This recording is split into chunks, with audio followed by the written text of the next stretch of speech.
So right now we got a fairly hot windshield here in Houston, reading 109,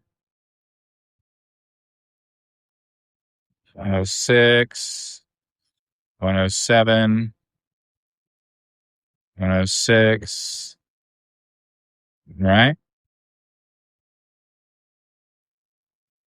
The idea is if you had a rock chip here, you're going to work your way around the rock chip first, kind of cool down the windshield in the area, and then kind of get to the chip itself. You don't want to start right away on the chip and just let it sit there. You're going to want to work around it, get the outside part of the chip cooled off a little bit, and then get to the chip itself. But for the sake of this video, I'm just going to show you the difference of what a heat exchanger can do for you.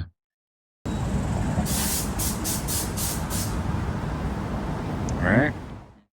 98, 99. That's what that does. Slowly cools down the windshield. You don't want something drastic. Quick temperature change can get a chip to run on you. But that's what I got for mine. Delta Kit sells them. Contact Corey. You need one. Have a good day.